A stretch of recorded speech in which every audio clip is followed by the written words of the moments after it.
Olá pessoal, eu sou Guilherme Barbosa, estudante do 8º período de História da PUC Minas, e nesse vídeo vamos continuar aprendendo sobre a sociedade mineira e dessa vez vamos falar sobre a vida na sociedade colonial.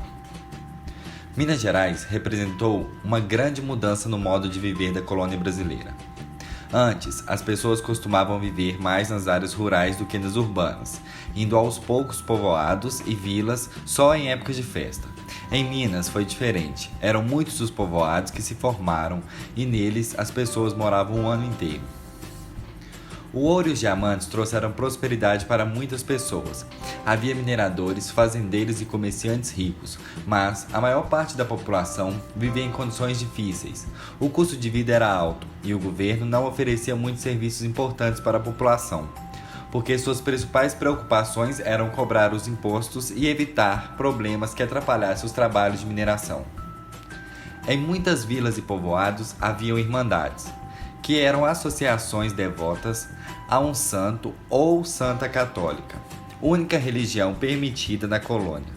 Os sócios das diferentes irmandades tinham em comum a cor da pele ou a condição social. Assim, a Irmandade de Nossa Senhora do Carmo era dos brancos, e a de Nossa Senhora do Rosário, a dos negros, a de São José, dos mulatos, a de São Francisco, a dos comerciantes, e etc. As irmandades recebiam contribuições de seus sócios, esmolas e, em alguns casos, ajuda das câmaras municipais. Elas construíam igrejas, cemitérios, faziam festas, cuidavam dos órfãos e viúvas. Faziam caridade e também ajudavam o governo em algumas despesas. Havia um grande número de uniões informais, porque a Igreja Católica cobrava caro para realizar casamentos e impunham muitas regras rígidas aos noivos casados. Era grande o número de famílias sustentadas por mulheres, assim como de crianças abandonadas. Algumas câmaras municipais pagavam pessoas para cuidar dessas crianças até que completassem 7 anos de idade, época em que passavam a trabalhar. Outra diferença de Minas para o restante da colônia brasileira, nessa época, foi o desenvolvimento de uma camada da sociedade que podia ser situada entre os escravos e os grandes senhores, ricos e donos de muitos escravos.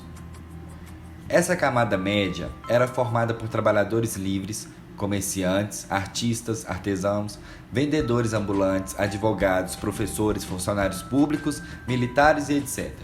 Havia muitos mulatos que eram carpinteiros, pintores, carteiros, soleiros, ferreiros, pedreiros, pintores, escultores e entalhadores. Muitos desses trabalhadores eram libertos ou folgos, isto é, ex-escravizados que haviam conseguido a sua carta de alforria, nome dado ao documento que comprovava a sua libertação.